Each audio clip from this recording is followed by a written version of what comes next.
I'll be real, I have absolutely no idea nor budget for any intro whatsoever, so just for this time let's skip it all together and slither straight into the kit overview.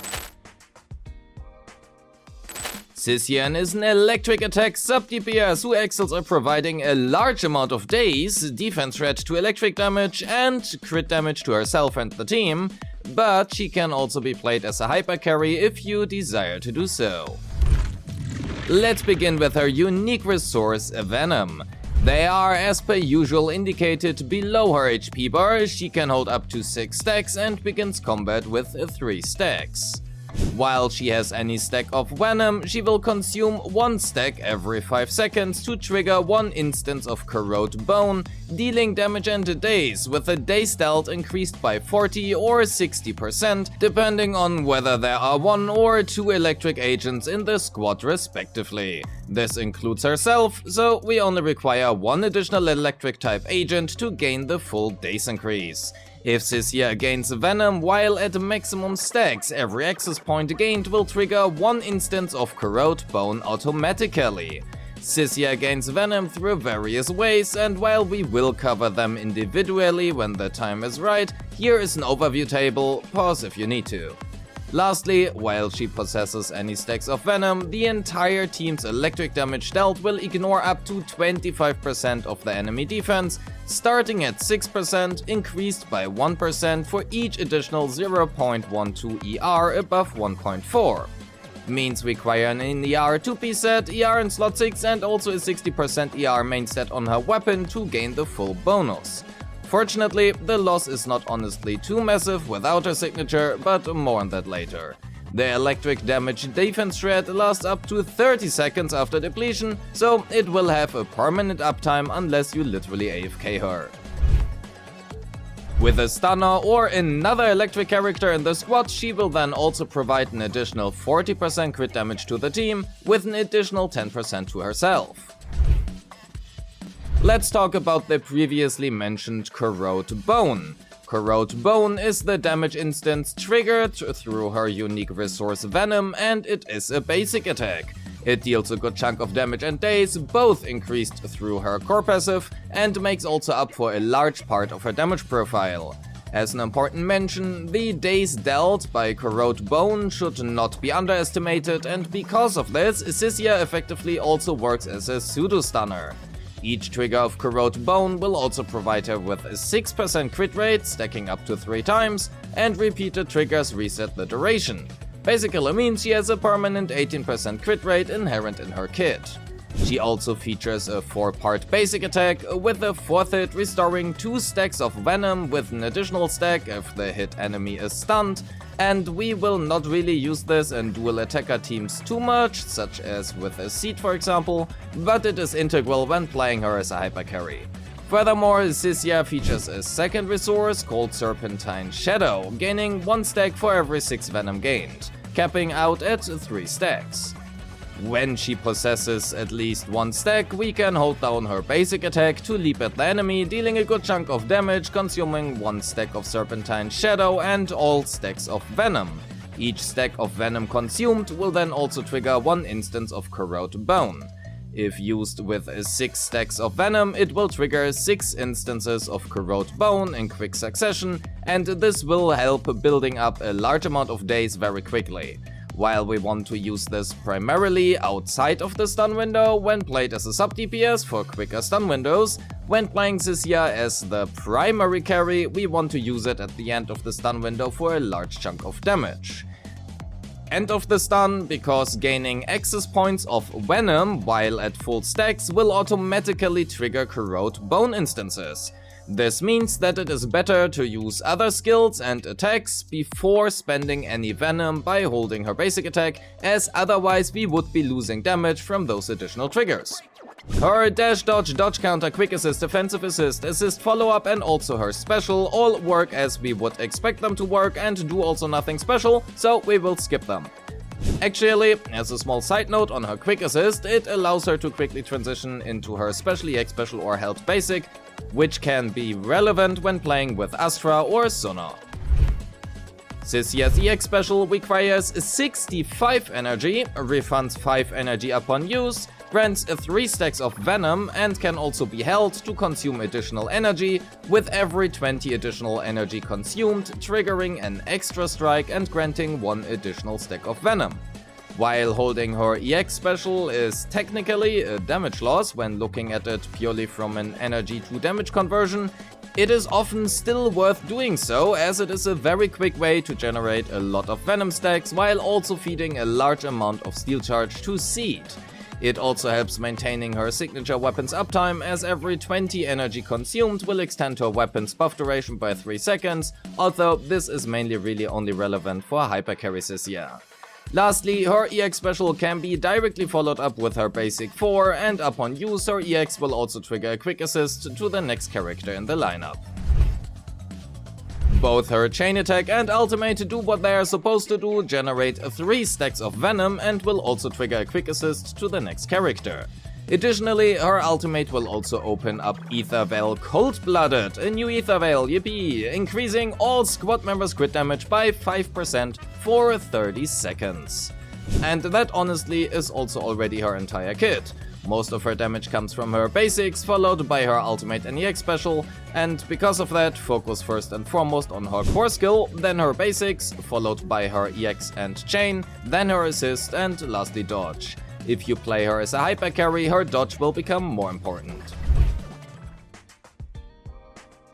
CISSIA does not really have any combos outside of the in the kit described shortcuts, and honestly a gameplay breakdown would be much more of a Seed breakdown than a CISSIA breakdown, so let's skip the gameplay breakdown for this time and head straight into the weapon section.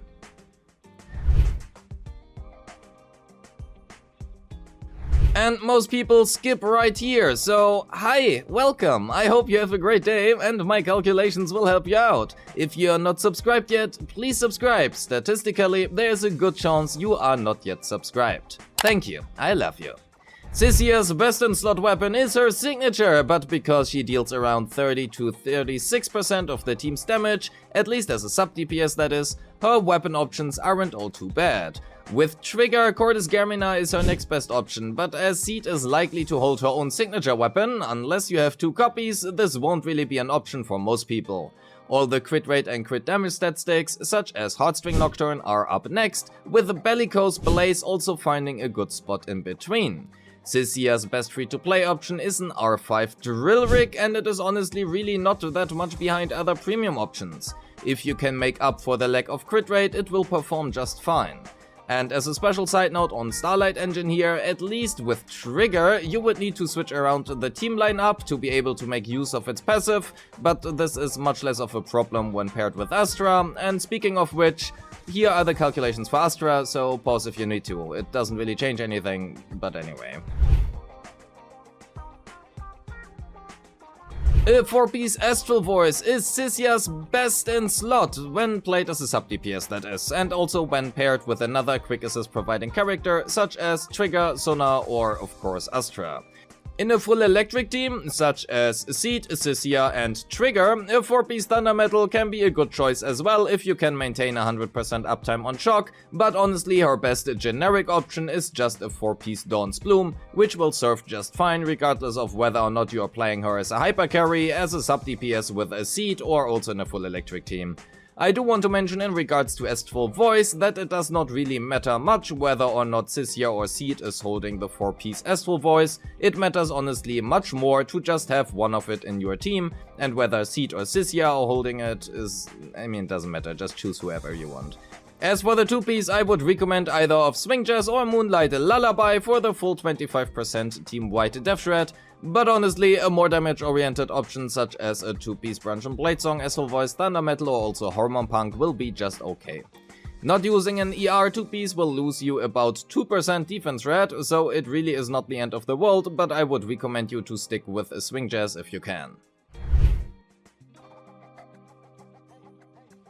Crit rate or crit damage in slot 4, attack percent or electric damage in slot 5, and energy regeneration in slot 6 are her best choices. Crit damage has the higher potential, while crit rate makes her much easier to build, and while electric damage has a slight edge over attack percent in slot 5, depending on the boss you fight and the deadly assault buffs, attack percent might be the better choice. I would not recommend choosing anything but energy regeneration in slot 6, as it will not only result in less defense rate for the team, but also less EX specials and hence less corrode bone procs, and if you are playing with a seed, less EX specials also means less steel charge, you know the drill. As for substats, focus on crit rate first and foremost until 100% in combat, then crit damage and attack percent, and lastly flat pen and flat attack. CISSIA gains 18% crit rate from her corrode bone procs as well as 25% from her signature, so we need 12 crit rate substats to hit 100% crit rate in combat, means we are looking at a maximum of 57% at maximum in the stat screen. Flat pen is slightly better than flat attack as a substat due to it being subtracted at the end of the defense formula after defense rate and pen ratio have been applied, and because she has a lot of defense rate in her kit and weapon, as well as gaining possibly even more from the likes of Trigger, M1 Sona or even Nicole, flat pen comes out just slightly ahead over flat attack. Her Mindscape 1 increases her defense rate further and provides a small amount of electric rest rate to the team as well, with a larger amount specifically for her corrode bone damage. She now also starts with 6 stacks of venom, and depending on a variety of factors, you might find this Mindscape to perform better in practice than on paper. Her M1 also becomes a bit better when paired with other defense rate sources such as Trigger, Sona's M1 or Nicole. Her M2 is pretty good as well. The additional venom gained from her chains and ultimates mean that we will trigger a lot more corrode bones, and this is especially noteworthy when playing with Astra, as we will get access to even more chain attacks. It also grants a 35% damage bonus to her health basic as well. Her M3 and M5 exist as per usual, and her M4 has a lot of words to tell you that you trigger additional special corrode bone procs now that just do not inflict daze, and the same can honestly also be said about her M6, but honestly her M6 looks pretty good. CISSIA's team options are rather limited to say the least. She is best in slot for Seed, and Seed is also best in slot for her. While she provides a substantial amount of daze by herself, she can be paired with another stunner in the third slot, such as Trigger, Dialin or Chingy for example. However, her daze output is substantial enough that running another support in the third slot, such as Sona, Astra or even Zhao, is usually a preferred option over a stunner. Personally, I have had the best results with a CISSIA, Seed and Sona team. CISSIA can also be paired with another electric attacker such as Zambi, Anton or Harumasa, but I will leave especially Anton and Harumasa to other people to evaluate who know these agents just much better than I do. I personally felt CISSIA was much worse for Zambi than Orpheus was, but hey, at least it is an option. Lastly, a hypercarry CISSIA team will work as well, even if not to the exact same degree of effectiveness as a Seed team does. She pairs well with Dialin or Trigger and also a support of your choice in the last slot. Pros and cons. CISSIA is very easy to play and has a good amount of iframes. She uses already established sets in either Dawn's Bloom or Astral Voice or theoretically even Thunder Metal, can be played both as a hypercarry or as a sub DPS, and at least for the latter does not necessarily need her signature, with a few good alternatives available, namely Drill Rig and other premium crit rate stat sticks. Her daze output is very substantial and can hence work as a pseudo stunner, and her Mindscapes are pretty good as well, possibly even performing better in practice than on cheat depending on a variety of factors. However, CISSIA does not necessarily advance your account. She is a just okay unit that pairs extremely well with a Seed, but unless you have no other electric attackers, she is much more of a nice to have, as she is also honestly somewhat limited in her team options and frankly also damage output. But anyway, with that said, we are at the end of the video. Before I leave you with a showcase, thank you so much for watching. Don't forget to like and subscribe, leave a comment on whether or not you are pulling for our snake goal or not, and join the Discord. Special thanks to my YouTube and Patreon members who make this content possible. I appreciate all of you and wish you a great day. Peace.